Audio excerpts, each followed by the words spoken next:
terceira sessão, nosso terceiro encontro. Desta vez vou falar especificamente deste Silvano, mas não exclusivamente sobre ele. Isto porque, obviamente, uma imagem leva-nos uma série de outras que estão direta ou indiretamente relacionadas com ela. A iconografia, assim mesmo, permite-nos comparações inesgotáveis e vamos começar nele e acabar naquilo que alguns estudiosos consideram ser a evolução natural de Silvano. Não estou assim tão convencida disto, porque são imagens que eu diria que são quase arquetípicas. Ou seja, começaram antes da imagem de Silvano se assumir enquanto tal, enquanto entidade de culto religioso especificamente romano. Silvano não tem uma correspondência na mitologia grega, portanto é uma entidade que, não sendo absolutamente divina, enfim, é transcendental e é protetora, portanto é de nível superior, de esfera transcendente, e por conseguinte estas imagens com as quais vou terminar são anteriores, são contemporâneas e são posteriores. Vamos ver também algumas delas muito próximas de nós em termos cronológicos. Bom, mas começando exatamente com o Silvano, vemos que é uma figura que está bastante danificada, não tem a maior parte dos membros, portanto os braços faltam, as pernas abaixo do joelho também estão amputadas. Há outras características também um bocadinho dissonantes.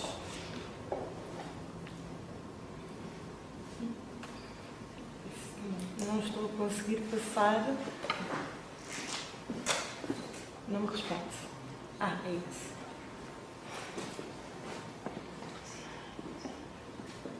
Começando pela cabeça. A cabeça não corresponde à imagem de cabeça que nós temos de Silvano. Ou seja, Silvano era representado com outro aspecto, com outra cara, com outro cabelo e com barba. Nós aqui temos um rosto glabro, claramente feminino, é estreito. As feições foram transformadas, sobretudo abaixo da linha do nariz, que praticamente desapareceu. Estão lá uns vestígios, e um vestígio importante, que é aquele orifício onde encaixaria um espigão que fazia a ponte de ligação com o nariz propriamente dito. O que é que se passou? Provavelmente, e não é que isto não fosse um hábito, enfim, relativamente comum de enxertar um nariz no bloco da cabeça, mas neste caso eu penso que poderíamos fazer uma leitura mais específica.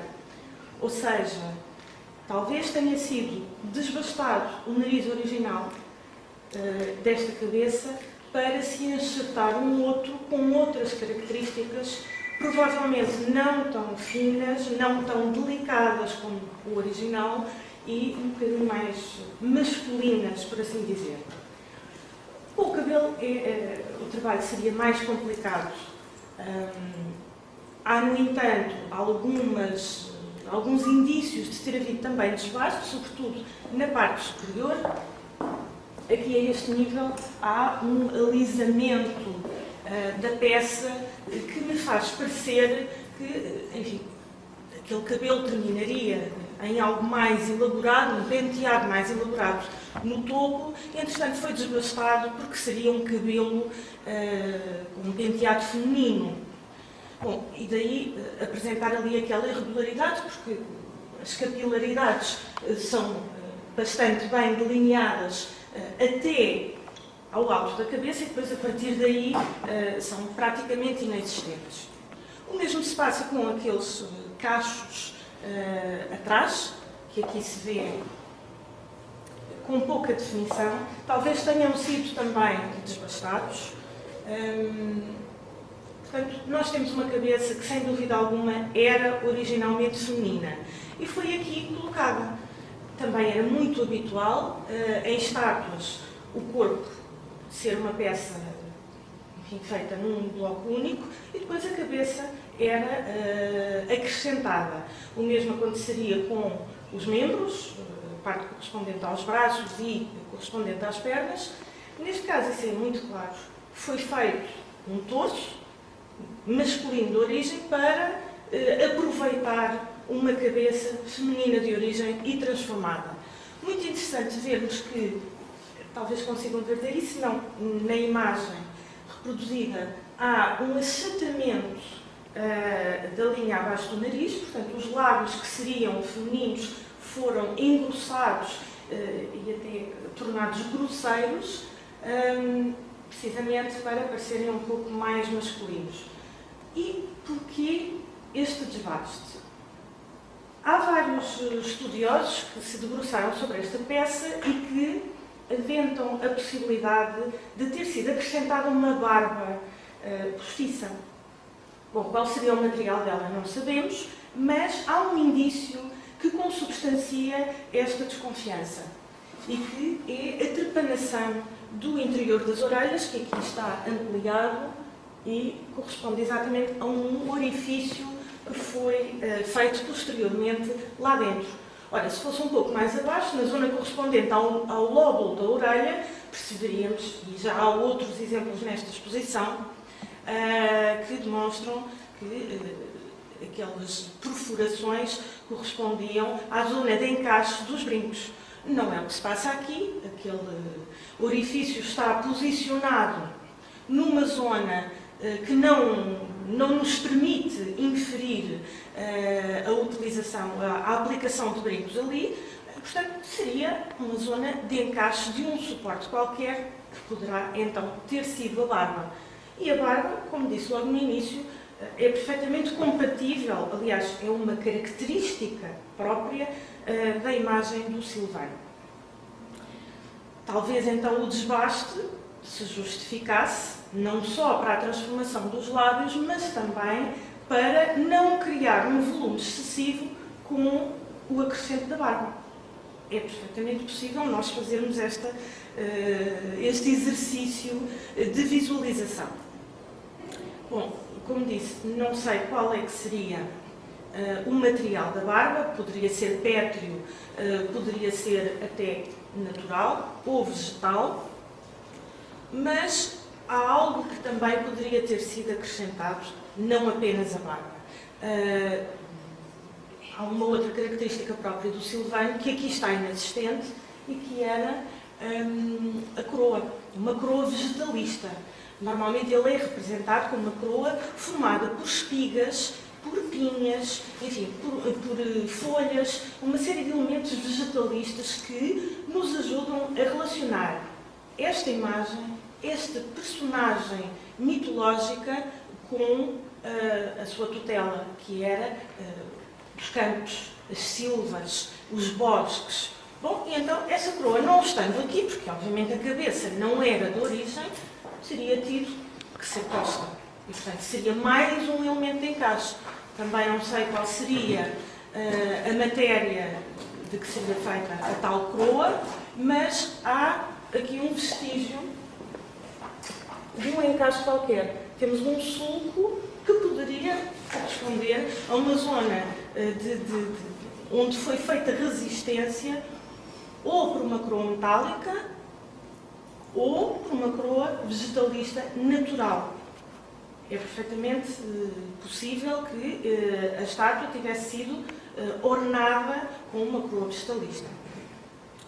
Bom, de resto, o que é que nós temos e que nos permite ligarmos esta imagem a Silvano e identificarmos com ele, pesando embora todas estas incongruências ao nível da cabeça? São sobretudo os atributos. Estamos habituados a falar em atributos relativamente aos santos, mas o atributo do santo não é mais do que a emanação de uma tradição iconográfica que vem desde a Antiguidade. São os atributos que nos permitem identificar com alguma segurança, às vezes, outras vezes, trazermos ainda mais confusão, as imagens que representam. Bom, e neste caso, os atributos são muito claros. Temos frutos, é possível vermos aqui umas uvas. Aqui eu andei à procura deste elemento e o mais próximo que encontrei foi o fruto do eucalipto, só que o fruto do eucalipto tem uma variedade muito grande destes pequenos orifícios, portanto, que eram onde estão as sementes. Aqui estão só 3, eu não encontrei nenhum apenas com 3, encontro com 4 ou mais, mas é aproximado. Temos que ter em conta que isto é uma peça feita num meio rural, porque o Silvano era uma entidade de culto rural, essencialmente, não era tanto urbano, e, portanto, tudo isto é por aproximação e é um bocadinho frustre. Não temos aqui uma forma extraordinariamente aprimorada, há elementos que foram mais conseguidos do que outros, nomeadamente a cabeça de caprírio, que está reproduzida ao fundo, aqui não conseguem ver porque está de perfil, mas lá ao fundo, em imagem frontal, vemos que há um grau de naturalismo bastante considerável, mas tudo o resto, de facto, é um bocadinho frustre em termos de concepção. Portanto, também é perfeitamente compreensível que tenhamos alguns desvios. De resto, há outros frutos que são de difícil identificação, por exemplo, isto me faz lembrar mais um pimento, portanto um legume e não tanto um fruto. Não será, com certeza, poderia ser um dióspiro, não sei se o dióspiro já era conhecido dos romanos, porque é uma fruta bastante exótica, enfim. Mas há registros, por exemplo, de aves exóticas em mosaicos romanos. Há um mosaico na Casa dos Pássaros, em Itálica, que tem a representação de um papagaio. Enfim, nós desconhecemos muitas coisas e os romanos andaram por muitos sítios. O que é, de facto, não sei. Em termos formais, faz lembrar uma destas duas hipóteses. Depois, as uvas, este cacho bastante repleto, e mais atrás, agora no outro lado, lá em cima, encontramos uma pinha que está muito bem anotada, e até nós vamos encontrar um ramo de espigas de trigo que caem sobre o braço, ou melhor, sobre a nariz de Silvano.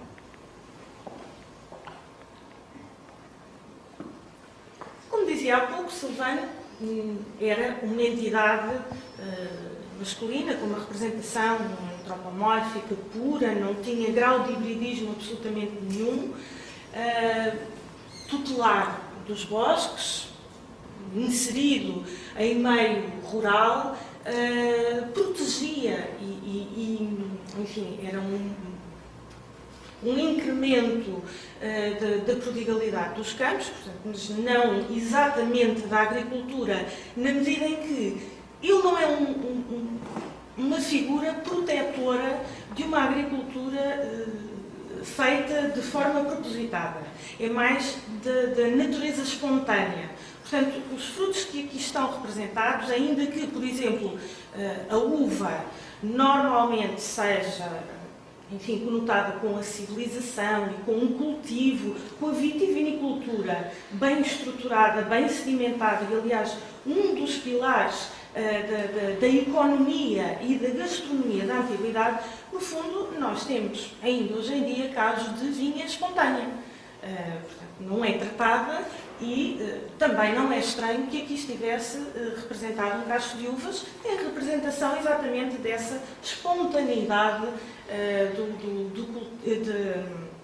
da produção da uva.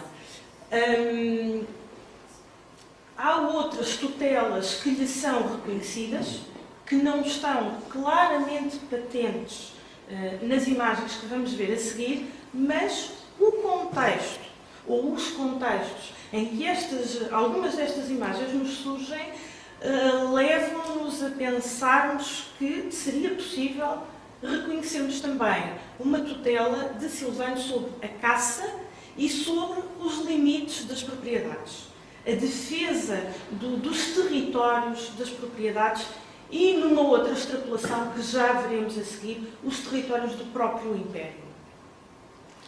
Bom, não era, como dizia há pouco, exatamente um deus, seria um numen silvano. Isto é uma designação que Cícero nos deixa bem claro no seu livro A Natureza dos Deuses. E ele, por exemplo, Pan não considera sequer um deus. Seria uma divindade própria dos Arcádios, mas não era uma divindade reconhecida por este erudito e, por conseguinte, também não concebia uma divindade destas que nem sequer tinha uma filiação grega. E isto é muito importante para um erudito à época. Portanto, aquilo que tinha a linhagem grega, que era herdado do mundo grego, então sim, era reconhecido e tinha as suas honrarias no panteão romano. Ora, se não existia no Olimpo grego, então nada feito. E este era um dos casos. Silvano era um espírito da natureza silvestre, não era um deus. Ora, por conseguinte, também não era cultuado em templos. O deus é que era cultuado num templo. Este, não sendo deus, sendo um outro tipo de entidade, merecia um santuário. Mas, enfim, era um santuário rural, precisamente porque era este o seu domínio de influência. Lá está, não tinha um homólogo direto na mitologia grega, mas era uma divindade especificamente latina. Ora, logo pela designação de Silvano, nós percebemos que há aqui uma referência muito clara em Silvano. Esse sim, uma divindade etrusca.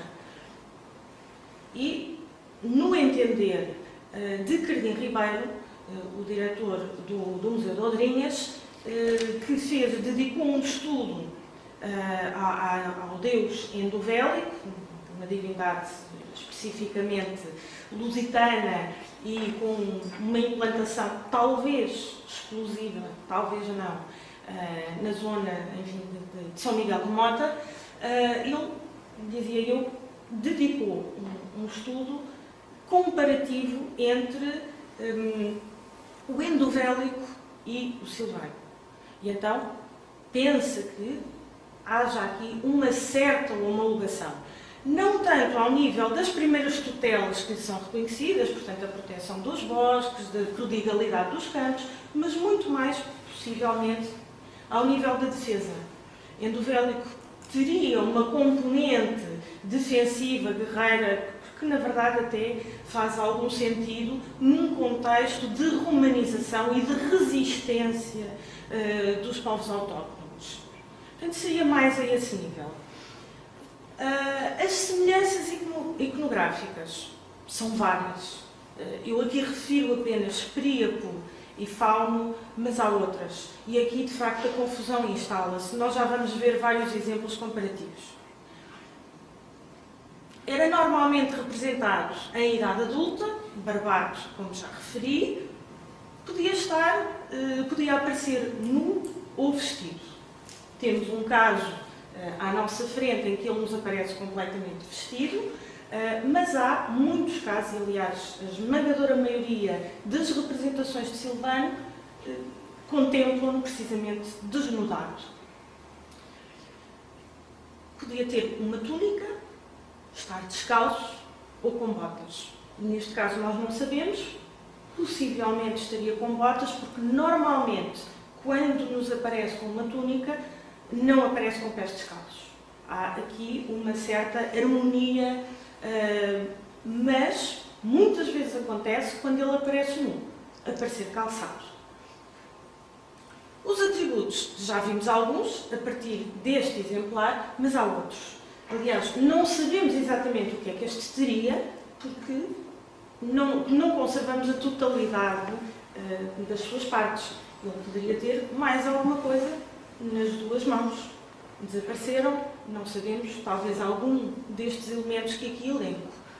Para além da coroa vegetalista, dos frutos, tinha ainda uma faca de poda, a falx, como era designada, ou uma serpe, em alusão à recoleção. Lá está, não é a agricultura, mas é a recoleção.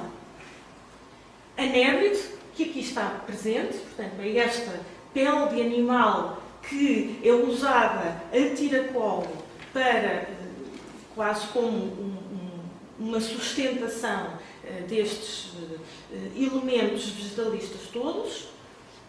Uma pele de carneiro, que também ainda conservamos, graças a este ponto de apoio lateral, que junta e, portanto, dá uma certa consistência, uma certa solidez em termos técnicos a esta pele, que de outra forma certamente já teria sofrido uma fragmentação. Um cão e um cajado. Não sabemos se alguma vez teve o cão, tampouco o pene. Estes últimos elementos ligam-no à pastorícia e provavelmente à caça. O cipreste também podia acompanhá-lo. Neste caso, não conservamos absolutamente nada. É possível que tivesse tido na mão, nem sempre o cipreste surge em terra. Muitas vezes há um ramo de cipreste que é carregado na mão do próprio Silvano.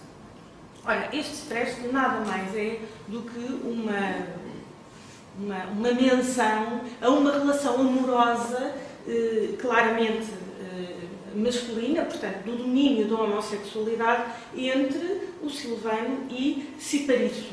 Cipariço era um jovem belo, como não podia deixar de ser. Isto vinha, enfim, dentro de toda uma estética grega que é claramente absorvida pelos romanos e que, neste caso, não tem consenso entre os vários autores. Alguns, como por exemplo Ovídio, nas Metamorfoses, refere que Cipariço era amante de Apolo, mas é Sérvio que nos diz que não era nada, ou poderia ter sido, mas não vinha ao caso, era amante sim de Silvano. Um altar também podia acompanhar o Silvano, neste caso não restam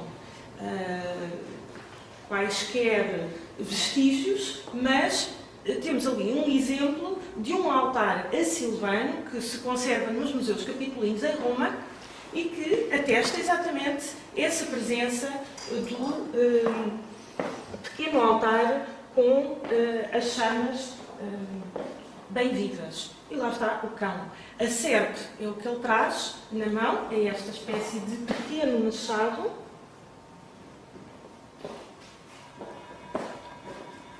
E o barrete frígio, por vezes, também lhe era adjudicado, mas nem sempre.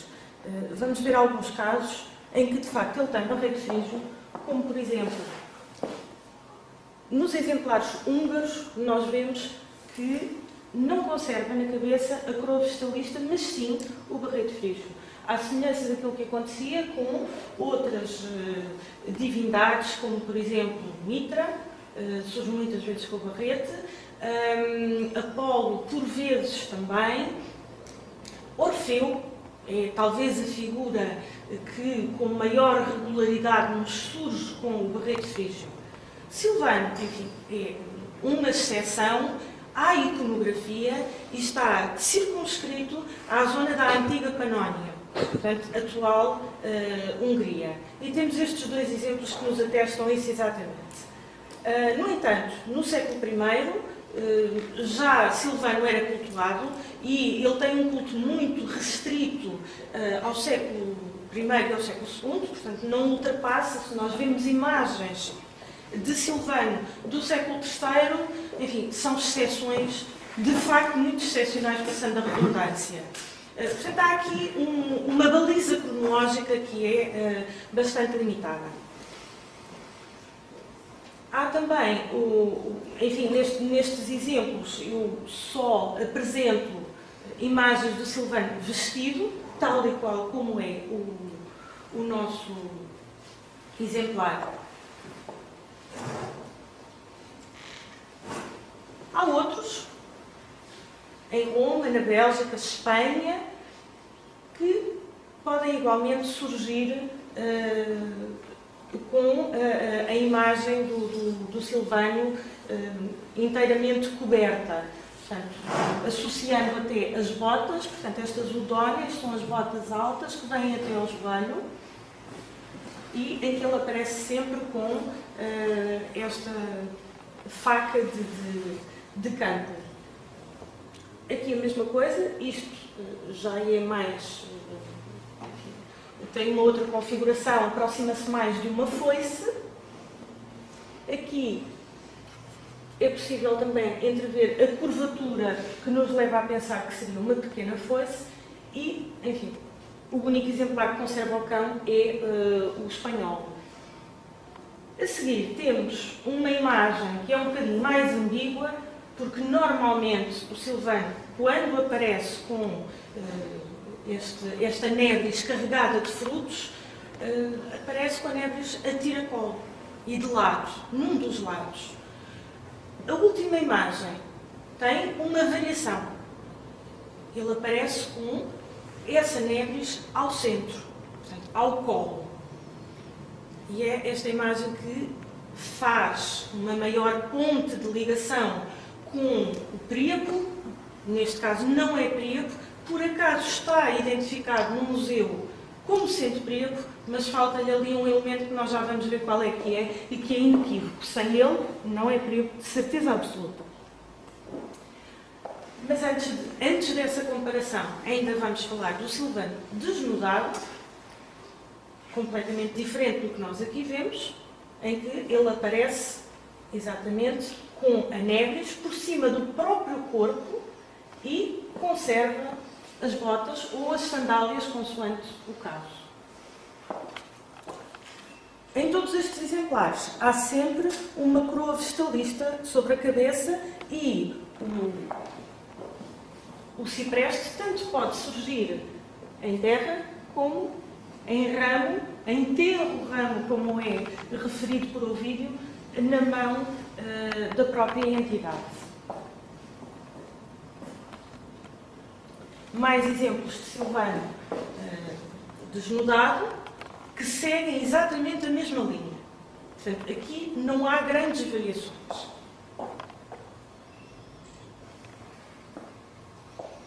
E agora começamos a entrar num outro terreno. O terreno do culto do próprio imperador. Não foi muito extenso, isto é, um fenómeno muito pontual e que se deve essencialmente ao imperador Adriano. O que é que aqui vemos? É, no primeiro caso, o relevo do arco de Trajano, que é mandado fazer pelo imperador seguinte e, portanto, projeta também num imperador anterior esse seu próprio culto, em que Silvânio nos aparece precisamente um pouco escondido atrás de outras divindades claramente latinas. Liber, que é homologado com o Diónisos Baco, Libera, que é a sua divindade feminina de conjugação, Diana, uma deusa caçadora, e portanto também aqui a ligação do próprio Silvânio à caça, e o Silvânio num plano mais recuado e perfeitamente reconhecível pelo cipreste, que aqui até parece um pinheiro, porque tem as pinhas bem delineadas e estas agulhas não são tão próprias do cipreste, mas muito mais da agulha do pinheiro. Mas enfim, são alguns preciosismos que eu estou a referir. Aqui o que interessa é a intenção e, sem dúvida alguma, para além deste elemento, há também a coroa vestalista que nos permite identificar com toda a segurança a figura como sendo Silvânio. Num outro caso, é o tondo do lado sul do Arco de Constantino, em Roma, onde o Silvânio surge sobre um pedestal. Uma situação que não era muito comum, mas que se justifica absolutamente pelo culto que o próprio imperador lhe dedicava. E, portanto, surge-nos não com um aspecto tão agreste, tão rural, como nestes casos, especificamente o que está aqui presente, parece mais uma divindade. Não uma entidade rural, mas uma divindade até própria de um Olimpo. O que é que nos permite reconhecê-lo? Fora todo este classicismo, esta erudição que aqui está bem patente na construção da forma e no contraposto, que é esta posição de avanço de uma perna e descanso da outra, o que é que nos permite identificá-lo como silvano? É exatamente a nebris carregada de frutos e esta árvore que poderá ser uma alusão, enfim, com muito boa vontade, ao cipreste. O cipreste não cresce assim, cresce para o alto, é uma árvore cônica alongada, mas aqui também temos que perceber que há uma conformação plástica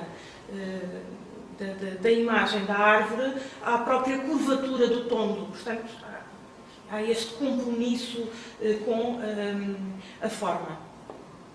Mas, de resto, está lá tudo próprio de Silvano. E vemos o imperador e os seus companheiros de caça, entre os quais muitas vezes é reconhecido Antimo, o seu jovem efebo, que acabou por ser eternizado e divinizado pelo próprio imperador. Ora, é o contexto de caça que justifica aquela ligação de Silvano também à proteção da caça, tal como Diana. Aqui já há um outro tratamento, ainda que se conserve esta tendência para a divinização desta entidade. Silvano aparece-nos também como um deus, até poderia ser o próprio Zeus ou Júpiter, com toda esta nudez atlética. A nebris, isto aqui é um pormenor bastante interessante em termos plásticos, agitava, e só as divindades normalmente é que usavam este recurso plástico da nebris a esvoaçar. De resto, se não era divindade, normalmente não havia tanta agitação. Traz também a falx. O cão, pela mão, não está no chão, como normalmente nós estamos habituados a ver o cão de Silvano, sempre no chão, sentado. Aqui não, aqui até adota uma posição bípede e vai pela mão deste endeusado. Mas o mais interessante de tudo é este assomo do templo. Ora, Silvano, não sendo um deus, não era cultuado em templos, como eu referi logo no início. Era em santuários. Mas aqui aparece um templo. E isto é muito claro. Esta medalha, sendo de uma imensa raridade, é uma peça única, é muito significativa. Porque junta a efígie do próprio Adriano, em busto perfilado, na face, no anverso, e no reverso, aquele recém-endeusado e que foi endeusado por ele. Portanto, é uma medalha muito significativa. Ora, como é que se explica toda esta predileção de Adriano por Silvano? Para já, começamos logo por ver que há parecenças fisionómicas. E nestes perfis nós vemos isso muito claramente. A barba é uma das características mais inequívocas de Adriano, é a barba. Foi ele que instituiu a moda da barba. Talvez porque tivesse, segundo dizem, enfim, tido alguns problemas de acne e tentasse disfarçá-los com essa barba, ou talvez porque, enfim, tivesse esse gosto mais latino por usar uma barba curta. Ora, o Silvano também é representado com barba. Este perfil é muito significativo nessas parecenças.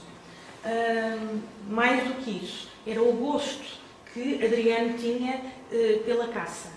Ele e Antino eram companheiros de caçada. Isto foi uma moda que veio de Trajano. Portanto, o imperador anterior, o seu pai adotivo. Mas há uma preocupação muito interessante. Como dizia no início, uma das extensões de proteção de Silvano é a defesa dos territórios. E Adriano não se caracterizou pela expansão do território imperial. Caracterizou sobretudo pela sua preocupação em manter e defender as fronteiras. Ele fez imensas viagens e visitou várias vezes várias províncias do seu império para reconfirmar. Portanto, ele apostou sobretudo na presença e na conservação, na manutenção das fronteiras. Ora, Silvano era exatamente isso que fazia. Protegia os limites. Portanto, pode ser também por aqui, além da caça. Ora, juntamente com aquelas imagens que nós vimos antes, do tondo e do arco de Constantino, parece-me que temos aqui, de facto, matéria, culminante com esta medalha, para afirmarmos que este culto se justificou exatamente pelas preocupações e pela identificação do imperador com as tutelas que eram próprias desta figura divina. Mais do que isso, lá está Antino que Adriano eternizou com numerosas representações. Aqui apresento-vos apenas duas, onde é mais fácil identificar com Silvano. Claro que este jovem esbelto não é exatamente o paradigma visual do Silvano, falta-lhe a barba, mas Antino morreu muito jovem, com cerca de 20 anos, e, enfim, se tivesse barba era muito rala, enfim, seguramente retirava-lhe aquele aspecto mais etéreo, mais apolíneo que o jovem nascido na Bitínia, portanto ali naquela zona da Turquia, teria, e que seria tão do agrado de um imperador que era cerca de 30 anos mais velho.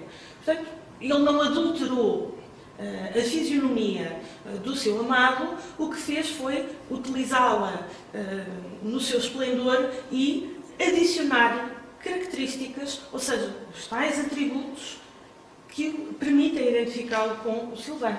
Lá está, a falque, o altar, a quinha, portanto ele não traz a nebis com as frutas, mas as frutas estão sobre o altar, o cão, que aqui é claramente um cão de caça, não é um rafeiro qualquer, é um cão de caça que liga o Silvano à caça e que justifica a tal paixão que o imperador e o seu amado tinham pela cinegética, e não sabemos exatamente o que é que ele traria na mão, o elemento perdeu-se.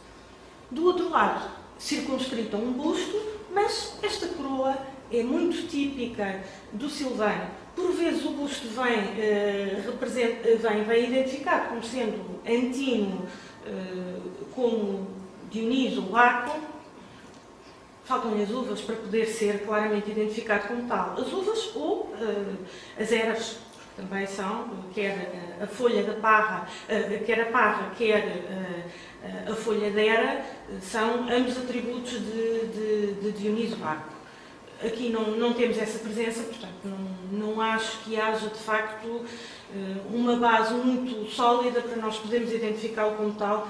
Sou muito mais tentada a ver aqui uma outra imagem de Silvano neste Antino.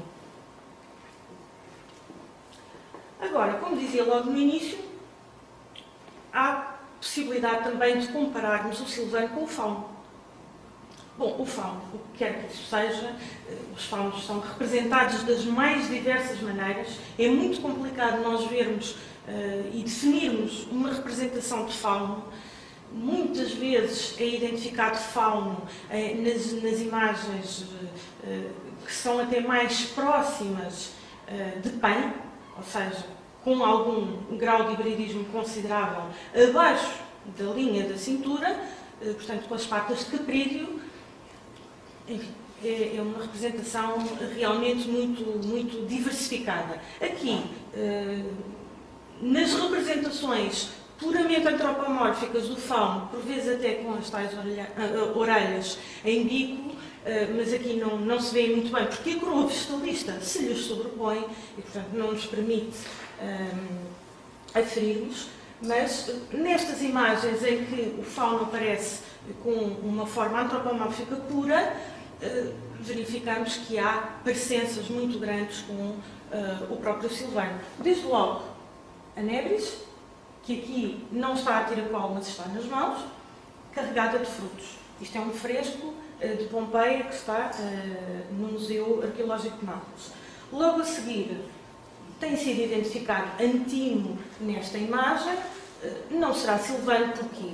Porque esta pele, aqui não se vê muito bem, mas tem uma cabeça ainda de um felino. Ora, sendo um felino, nós ligamos muito mais ao ciclo báquico, a uma iconografia próxima de Dionisos. Mas de resto, poderia perfeitamente, se fosse uma pele de caprídeo, ser um Silvano. Até porque a coroa não conserva vestígios de uvas. É uma coroa tipicamente de Silvano. No outro exemplar a seguir, que também está em Itália, exatamente no mesmo museu, nós vemos que o fauno segura, abraça a Nebris que está a tiracolo e tem aquelas frutas muito variadas lá dentro.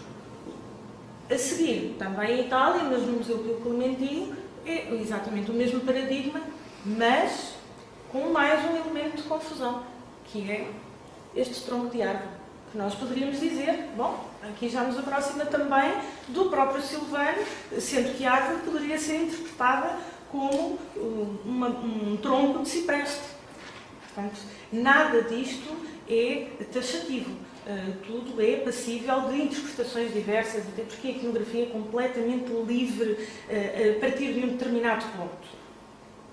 O último exemplar está em Paris, não significa que tenha sido encontrado em França, perdeu-se o registro da sua origem, ainda por cima está bastante estropiado, não vemos abaixo da cintura, perdeu-se também o braço direito, mas conserva ali algumas características que nos permitem identificá-lo como o fauno que tem a Nebris carregada de frutos. Também é possível fazer uma comparação com o pão, ainda para nos confundirmos mais. E vemos tudo o que é característico de Silvano, mas depois,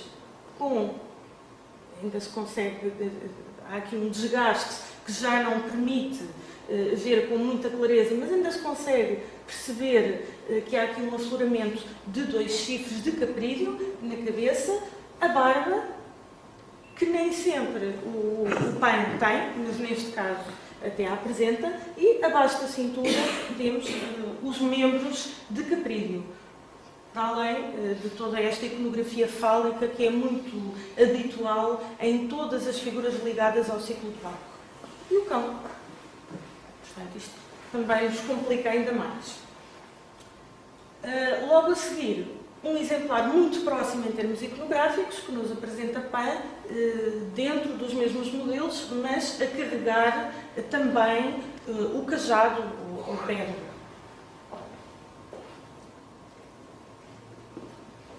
Mais uma comparação, desta feita com Príapo, num lupanar de Pompeia, e isto é óbvio, a localização de uma representação destas ligada a um lupanar nem carece de explicações, mas ele traz sobre o falo uma Nebris carregada nas mãos, não a tiracolo como normalmente Silvano trazia, mas nas mãos, e que tem vários frutos em cima. Os outros exemplares, já não em fresco, mas em escultura, representam exatamente o mesmo modelo, sempre um falo proeminente e a Nebris carregada de frutos à frente. A cabeça geralmente tapada à exceção do último exemplar, que de facto já não a conserva, mas tudo indica que ele tivesse a cabeça igualmente velada. A tal comparação com o endovélico, sugerida por Cardim Ribeiro, enfim, em termos iconográficos não é muito clara, aliás, diríamos que é quase inexistente, desde logo porque esta coroa vestalista não se verifica na imagem do endovélico, nesta e nas outras que são conhecidas e reconhecidas como sendo também desta divindade. Mas, enfim, lá está, seria a ligação ao combate, à defesa pelas fronteiras, pelos limites, que poderia fazer aqui esta ponte entre as duas figuras. E como dizia também, tenho que falar de outros silvanos, são normalmente designados, e por isso é que eu lhes ponho as aspas, que silvano, de facto, é só um. E não há indícios de que esta divindade tenha sido multiplicada, porque a multiplicação das divindades singulares na sua origem acontece essencialmente no período helenístico. Ora, esta entidade não era grega, era claramente latina e, portanto, não sofreu esse processo de multiplicação. No entanto, enfim, são silvanos por aproximação. Porquê? Porque normalmente representam a vegetação luxuriante. Quando os medievalistas olham para estas imagens, designam-nos por green men, ou seja, os homens verdes, enfim, os homens fluorescentes, os homens da natureza. Exatamente porque eles corporalizam, somatizam a natureza através da hibridação com o elemento vegetal ou os elementos vegetais.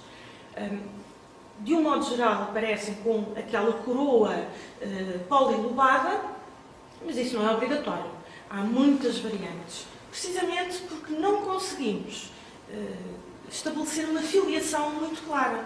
Podemos dizer, bom, eles decorrem da imagem de Silvano, mas há outros estudiosos que entendem que não é nada de Silvano, é de Diónisos, porque Diónisos muitas vezes aparece com aquela coroa vegetalista, com um cacho de uvas, e portanto teria sido uma evolução daí. Já está mais que comprovado que é uma imagem que, sendo de origem pagã, não se filia em nenhuma destas, enfim,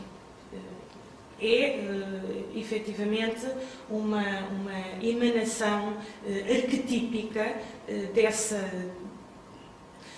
tendência que o ser humano tem para humanizar tudo aquilo que vê, nomeadamente a vegetação, esta força vital que emana do verde. Portanto, é uma designação que se aplica a estas figurações com estas características híbridas de associação entre humanos e vegetais.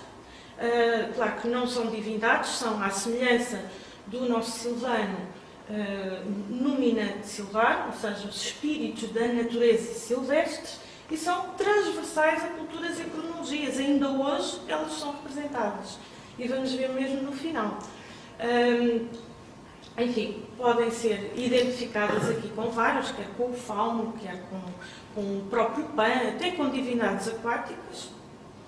E são antropomorfizações da natureza. Este palavrão que representa a tal tendência para humanizarmos tudo e para lhe darmos uma forma, para lhes emprestarmos a nossa forma humana. É muito raro conseguirmos encontrar estas imagens autonomizadas. De um modo geral, têm um valor ornamental de tal ordem importante que aparecem associadas até em zonas marginais, nomeadamente nos mosaicos orientais. Nós encontramos muitas vezes confinadas às molduras.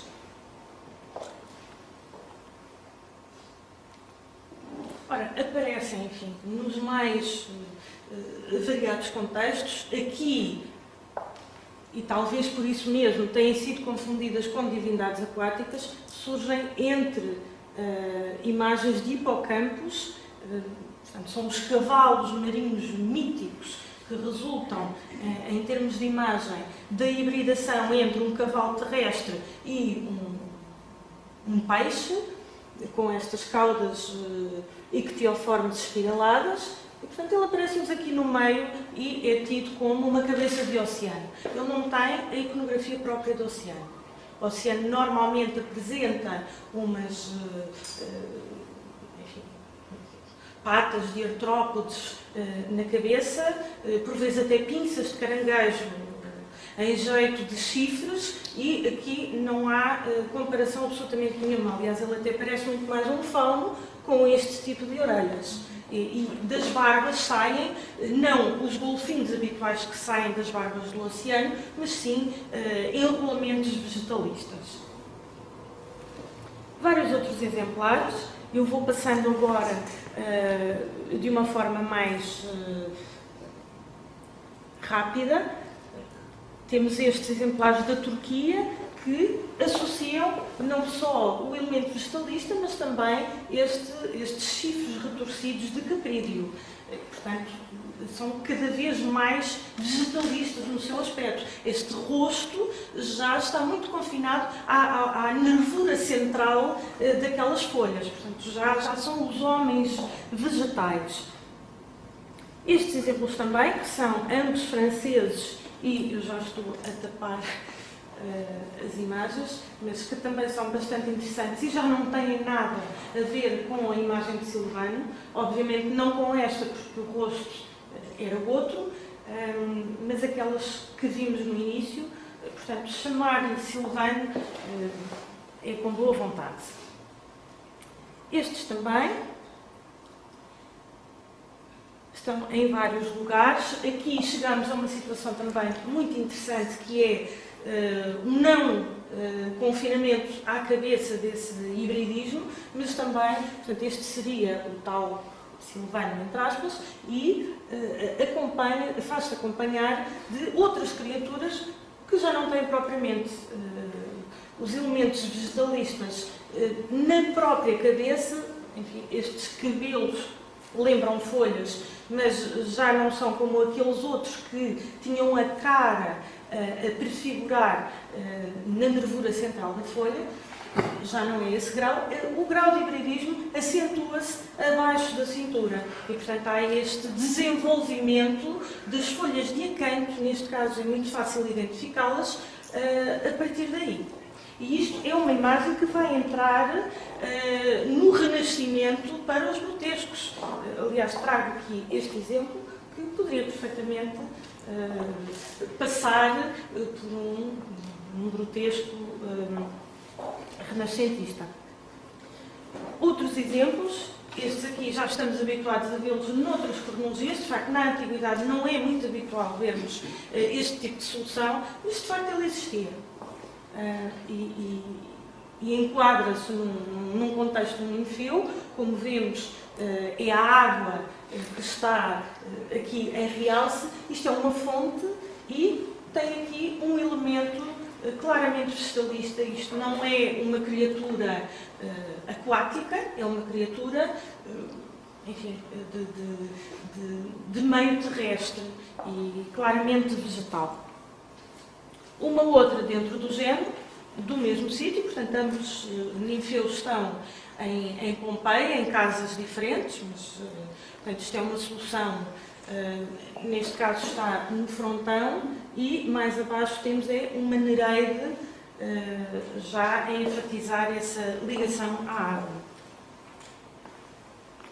Este caso também é bastante interessante, está em Paphos, no Chipre, e lá está, como eu dizia há pouco, numa moldura. Encontra-se aqui, está exatamente ao contrário, mas aqui já aparece na posição correta, e é um tal Silvano que tem as barbas a desenvolverem-se em enrolamentos de acanto e com flores e frutos e até aves. Aqui conserva-se uma pequena ave nestas barbas vegetalistas. Outros exemplos, dentro do mesmo género. Este da Líbia está dado como sendo uma cabeça de oceano. não tem os elementos, mas como foi encontrado num contexto termal, isto está exatamente nas termas de Sabrata, tem sido identificado como oceano. Não me parece, até porque nas termas, apesar de prevalência iconográfica ser ligada à água, não é exclusiva. Portanto, há outros elementos que podem entrar na decoração de ambientes termais e este, quanto a mim, é um deles. Eu não vejo algas nestas barbas, como por vezes têm sido apontados, vejo mais folhas. E, de facto, esta coroa é vegetalista, tem frutos, mas a água também está representada exatamente pela abundância, não só daquilo que existe no mar, mas também daquilo que existe, por exemplo, nas margens dos rios. Portanto, não é impossível nós vermos um contexto termal que não esteja diretamente ligado ao ambiente marinho, mas que esteja de alguma forma ligado ao ambiente ribeirinho, por exemplo. Portanto, é perfeitamente possível interpretá-lo como tal. Outros exemplares, este de uma opulência imensa, já corresponde quase a um barroquismo do mosaico, é um mosaico bastante tardio, já do século III, e apresenta-nos estas figuras em cantoneira que são muito interessantes em termos da hibridação vegetalista. Outros exemplares também, da Turquia, aqui da Síria, em que nós temos uma figura feminina. Até agora temos visto figuras masculinas, e aí podemos chamar de silvanos, sem qualquer problema de género, mas agora temos aqui um acrescento pior. Portanto, é uma silvana, talvez, não sei. O nome existe. Passou para a nossa onomástica. Por que não? Ela, de facto, apresenta-se como o contraponto feminino do silvano. Outros exemplares, um em França, o outro na Argélia, portanto, em azimutes muito diferentes do Império, mas dentro sempre do mesmo espírito da conjugação da forma humana com a vegetal.